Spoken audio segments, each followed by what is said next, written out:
Oh mon Dieu! Oui, ce n'est pas Tomb Raider, non, c'est bien Tomb Raider, un film potable. Voilà, réalisé par monsieur Roar Yutang, avec en acteur et actrice Alicia Vikander, qui incarne donc ici la jeune Lara Croft. Et effectivement, c'est vrai que dans les bandes annonces, il y avait des moments où tu sentais qu'elle n'avait pas le charisme d'une Lara. Mais comme elle incarne une jeune Lara, j'ai envie de dire, ça pose pas tant de problèmes que ça. Avec le temps, elle évoluera, elle gagnera peut-être un peu en charisme. Honnêtement, l'actrice m'a pas tant dérangé que ça. Il y a quelques scènes où des fois tu dis, bon, vu sa tronche, ah, grave, mais sinon, je trouve qu'elle fait le café.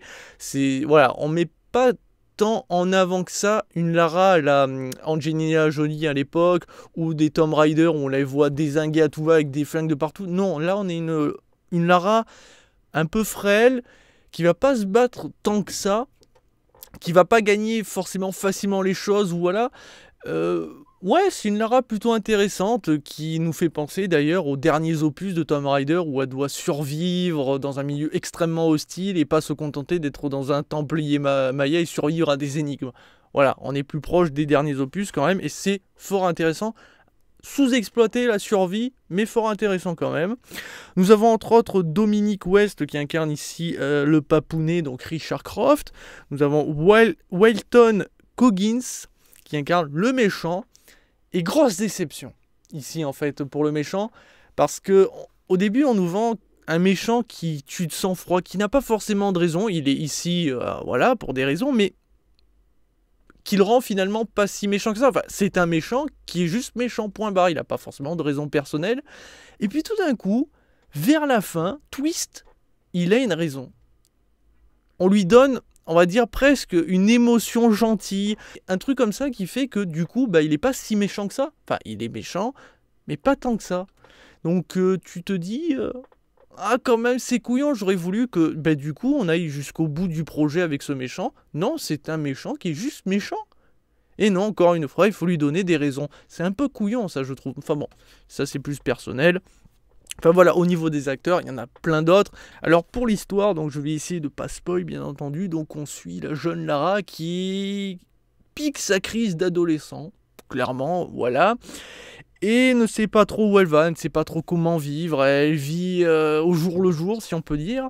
Puis un jour ressurgit un petit peu le passé d'une certaine manière, entre guillemets, et va découvrir que son papounet a quelques secrets, voilà, bien cachés.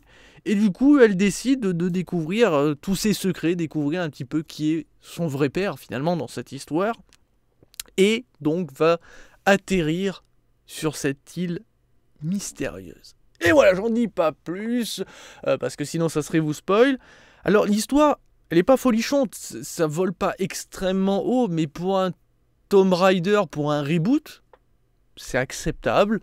Y a un vrai parcours, on voit une vraie évolution pour Lara, même si bon, on est quand même sur une évolution de jeu vidéo qui n'est pas forcément... Enfin, c'est pas une surprise, quoi, c'est vraiment quelque chose du déjà vu. Effectivement, le film sent très jeu vidéo. Voilà, on est sur quelque chose qui fait très très jeu vidéo. Avec un personnage, tu te dis que tout ce qu'elle subit déjà d'une, faut vraiment pas avoir le cul bordé de nouilles.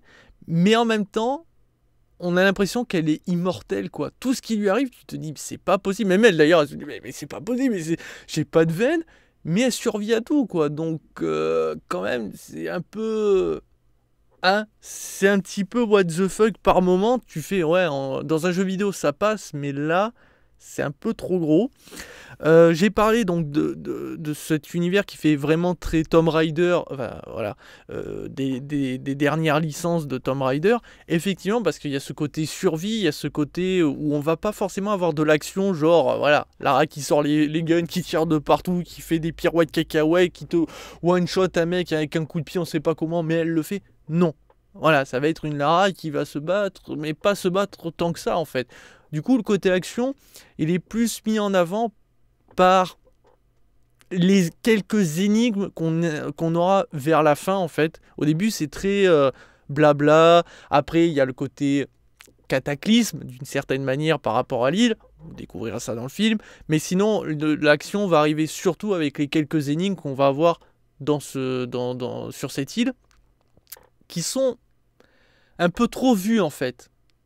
Ok, ça fait penser à Tomb Raider, mais un peu trop vu. J'aurais aimé de nouvelles énigmes, j'aurais aimé des trucs un peu plus sophistiqués, un peu plus gros, même s'il y en a qu'une, mais qui prend, on va dire, tout le film, que plusieurs qui sont trop revus, en fait, trop vus. Même si, attention, scénaristiquement, le film arrive à nous faire un petit twist final sur le sujet principal, sur le secret, finalement, que renferme cette île. Parce qu'on peut penser à des trucs, et en fait, twist, eh ben non. Vous allez voir. Et j'ai trouvé ça quand même intéressant de pas se contenter de faire des trucs fantômes, mythes, enfin, et trucs spirituels. Non, d'aller dans un truc un peu plus réfléchi. Et ça, j'ai trouvé ça intéressant, même si, bon, ça manque un petit peu d'explication, je trouve. Niveau réalisation, c'est très très bien réalisé. On suit bien l'action, voilà. On suit bien la tension, la grandeur aussi de cette île, mais en même temps ce qu'elle renferme. Donc à ce niveau-là, il n'y a pas de gros reproches. C'est plutôt magnifique. On avait pu constater qu'il y avait quelques effets spéciaux qui étaient assez ratés dans les bandes annonces. Ben, honnêtement, alors je sais pas pour moi ou c'est juste parce que c'est les décors qui m'ont, mais j'ai trouvé qu'ils étaient passable en fait, j'ai pas trouvé ça si dégueulasse que ça, et je pense qu'il y a des films dernièrement que j'avais vus qui étaient bien plus ratés au niveau des effets spéciaux que ce Tomb Raider. Ok, il y en a peut-être pas des masses, mais je les trouve plutôt réussis, donc j'ai pas de gros reproches à faire. En fait, c'est juste que quand tu vois les effets spéciaux, tu te dis juste le film sent tellement jeu vidéo que ça passe en fait. C'est voilà.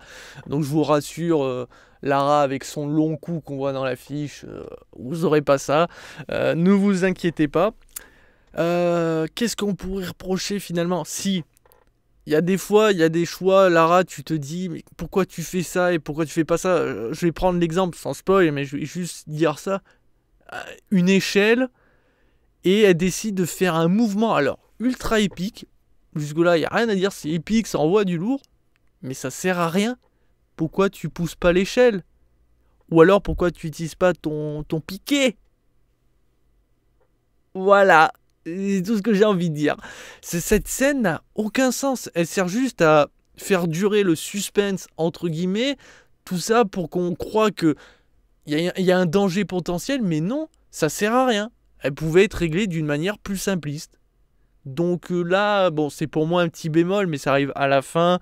C'est juste pour monter la tension, pour qu'on soit là. Ah mon Dieu! Bon, ouais, on s'en fout un peu. Il y avait moyen de faire ça plus facilement et ça aurait été plus logique. Mais enfin bon, je pense que il n'y a pas grand-chose à dire de plus.